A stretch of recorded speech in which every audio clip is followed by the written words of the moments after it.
2025년 10월 21일 화요일 스가랴 8장 1절에서부터 17절 말씀 회복의 약속이라는 제목으로 하나님 말씀 전하겠습니다. 1절에서부터 4절 말씀 만군의 여호와의 말씀이 임하여 이르시되 만군의 여호와가 이같이 말하노라 내가 시온을 위하여 크게 질투하며 그를 위하여 크게 분노함으로 질투하노라 여호와가 이같이 말하노라 내가 시온에 돌아와 예루살렘 가운데에 거하리니 예루살렘은 진리의 성읍이라 일컫겠고 만군의 여호와의 산은 성산이라 일컫게 되리라. 만군의 여호와가 이같이 말하노라 예루살렘 길거리에 늙은 남자들과 늙은 여자들이 다시 앉을 것이라. 다 나이가 많으므로 저마다 손에 지팡이를 잡을 것이요. 아멘. 이스라엘 백성은 하나님 앞에 불순종함으로 하나님이 약속하신 그 은혜를 누리는 데에 실패했습니다. 그러나 하나님은 여전히 자기 백성과 자신의 땅 시온을 회복시키실 것이라고 우리에게 말씀합니다. 그들을 향한 하나님의 사랑, 또 그 백성들을 향한 그 마음은 결코 하나님이 식지 않았다.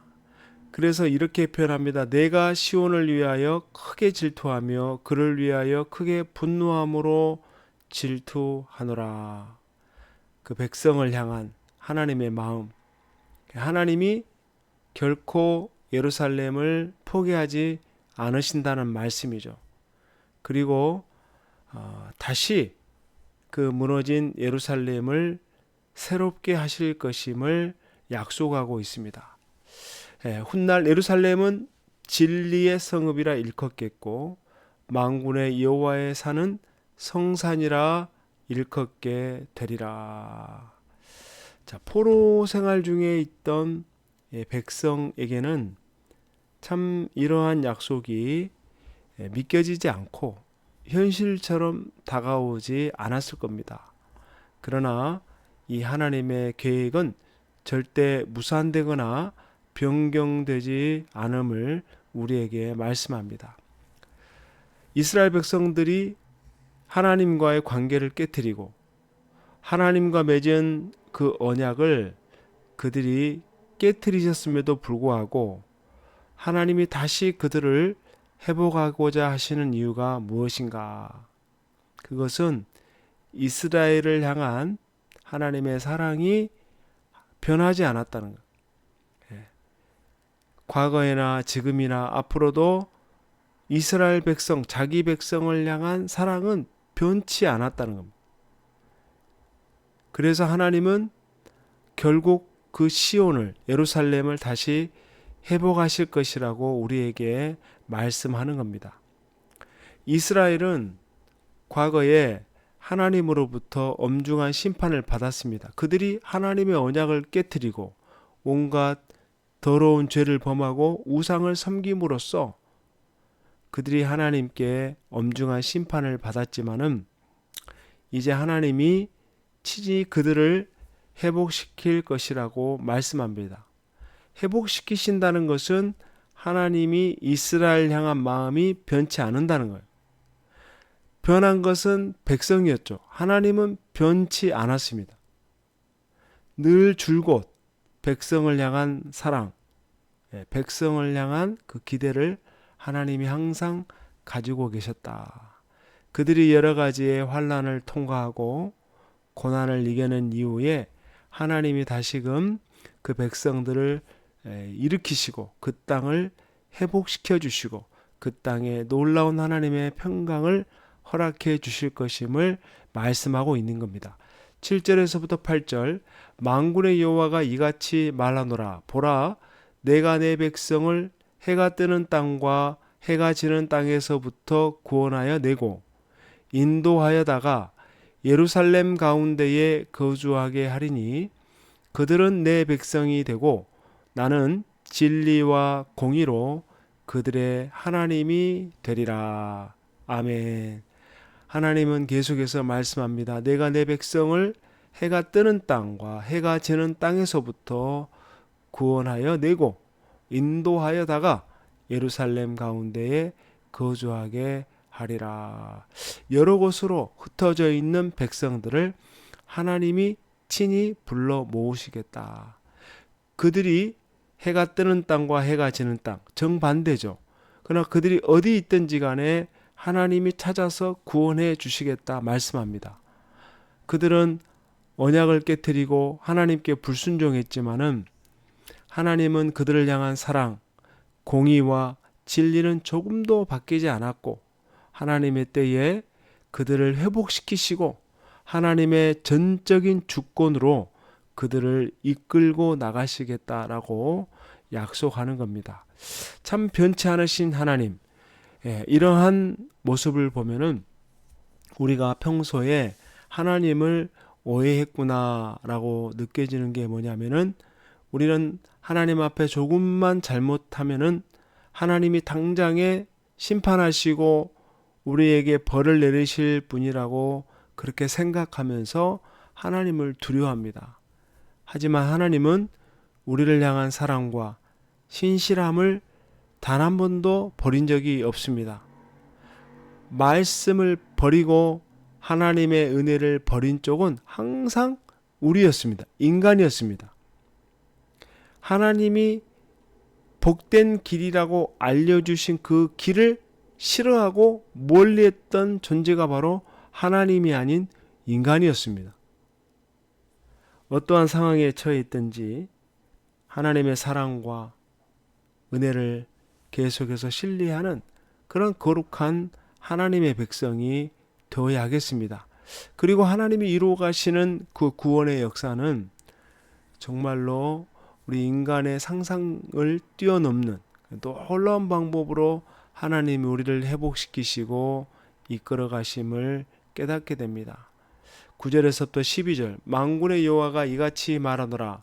만군의 여호와의 집 곧 성전을 건축하려고 그 지대를 쌓던 날에 있었던 선지자들의 입의 말을 이날에 듣는 너희는 손을 경고히 할지어다. 이날 전에는 사람도 삭슬 얻지 못하였고 짐승도 삭슬 받지 못하였으며 사람이 원수로 말미암아 평안히 출입하지 못하였으니 내가 모든 사람을 풀어 서로 치게 하였느니라. 만군의 여호와의 말씀이니라. 이제는 내가 이 남은 백성을 대하기를 옛날과 같이 아니할 것인즉 곧 평강의 씨앗을 얻을 것이라. 포도나무가 열매를 맺으며 땅에 산물을 내며 하늘은 이슬을 내리리니 내가 이 남은 백성으로 이 모든 것을 누리게 하리라. 아멘. 이스라엘 백성, 그들은 회복의 말씀을 붙들고 다시 힘을 내어야 하는 겁니다. 왜냐하면 하나님이 지금 그들을 회복시키시겠다고 약속하고 있기 때문에 그렇습니다. 이방인 가운데에서 저주의 상징이 되어버린 이스라엘 백성들이 어떻게 다시 회복되고 견고하게 설 수 있는가? 이스라엘 백성은 구원과 회복에 대한 하나님의 약속을 붙들고 다시 힘을 내야 했습니다. 성전이 재건되고는 있었지만은 이스라엘의 삶의 현실은 참 암담하고 불확실했습니다. 스가랴 선지자는 이러한 백성을 향해서 예루살렘의 영광을 하나님이 회복하실 것이라고 선포했습니다. 말씀을 믿음으로 받으면 어려운 현실을 더욱 견뎌낼 힘을 얻을 수가 있습니다. 하나님은 이스라엘 조상들이 당했던 것과 같은 고난을 모두 사라지게 하실 겁니다. 이방인 가운데의 저주의 상징이 된 이스라엘이 나중에는 복의 상징으로 거듭나게 될 겁니다. 믿음은 보이지 않는 것들의 증거입니다. 당장 눈앞의 현실을 바꾸기를 원하지만은 먼저 필요한 것은 하나님의 자녀들이 하나님에 대한 바른 믿음이 있어야 됩니다. 그분의 말씀에 대한 신뢰가 먼저입니다. 왜냐하면 문제 해결에 가장 적합한 시기와 방법은 하나님만이 아시기 때문입니다. 우리가 잊지 말아야 할 것은 하나님은 분명히 우리에게 은혜를 주시기를 원하고 우리를 향한 그분의 놀라운 뜻은 바뀌지 않는다는 사실입니다. 오늘도 우리가 약속하신 하나님 말씀 붙들고 그분이 명하신 대로 공의와 사랑을 실천하며 살아가는 복된 하나님의 자녀들 될 수 있기를 주님의 이름으로 축원합니다. 아멘. 하나님 아버지, 오늘 우리가 하나님이 우리를 향하신 약속의 말씀, 그 회복의 말씀을 믿으면서 오늘도 주님의 말씀에 순종하기를 원합니다. 하나님, 우리가 낙심하지 않고 믿음 위에 굳게 서게 하여 주시고 늘 기쁨 가운데 감사함으로 주님과 동행하는 복된 하나님의 자녀들 다 되게 하여 주시옵소서. 좋으신 예수님의 이름으로 간절히 기도하옵나이다. 아멘.